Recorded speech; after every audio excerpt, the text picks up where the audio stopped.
তার অন্তরের অবস্থাকে বিনষ্ট করে দেয় এবং সেই পাপ তাকে জাহান্নামে নিয়ে যাবে।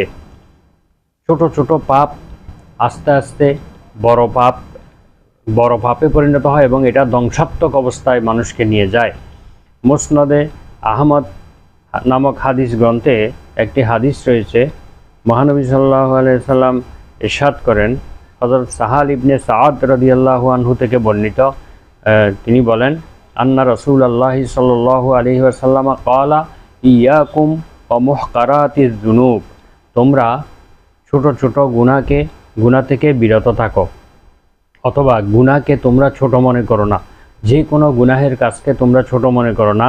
ফা ইন্নামা মাসালু মুহকারাতিজ যুনুবে কাকৌমিন নাজালু ফি বাতনি ওয়াদিন, ছোট ছোট গুনাহের দৃষ্টান্ত হলো ওই সম্প্রদায়ের মতো যারা কোনো একটি উপত্যকায় অবতরণ করেছে, ফাজা যা বিআউদিন ওয়াজা যা বিআউদিন, এবং প্রত্যেক ব্যক্তি একটি করে কাঠি নিয়ে আসলো, একটি করে কাঠের অথবা বাঁশের কাঠি নিয়ে আসলো, হাত্তা জামাউ মা আনদাজু বিহি খুবজাকুম, এমনকি এই একটা একটা করে কাঠি দ্বারা একটি কাঠির স্তূপ হয়ে গেল, এমনকি এই কাঠিগুলো দ্বারা তোমাদের রুটি ইত্যাদি খাবার রান্না করা যায় অনায়াসে।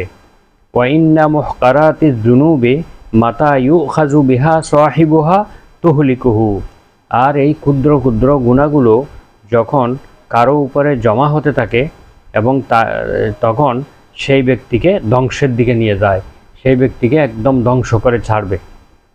অর্থাৎ এই হাদিসের মর্মার্থ হলো কোনো গুনাহকে ছোট মনে করা যাবে না। সব রকমের গুনাহ থেকে, ছোট গুনাহ বড় গুনাহ, সব গুনাহ থেকে ক্ষমা চাইতে হবে এবং সব গুনাহ থেকে বিরত থাকতে হবে। যদি গুনাহ হয়ে যায় সাথে সাথে তওবা করে নিতে হবে।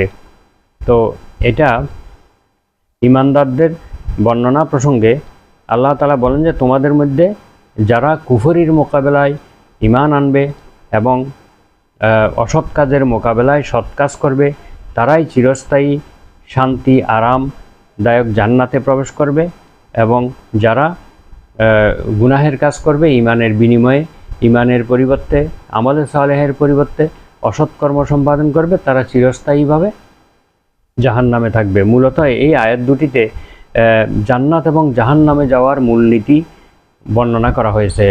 অর্থাৎ কারো ধারণা এবং কারো ইচ্ছা অনুযায়ী জান্নাত জাহান্নাম লাভ করা যাবে না, বরং জান্নাত এবং জাহান্নামে যাওয়ার একটি সাধারণ মূলনীতি হলো যে ব্যক্তি পাপ কাজ সম্পাদন করবে সেই ব্যক্তি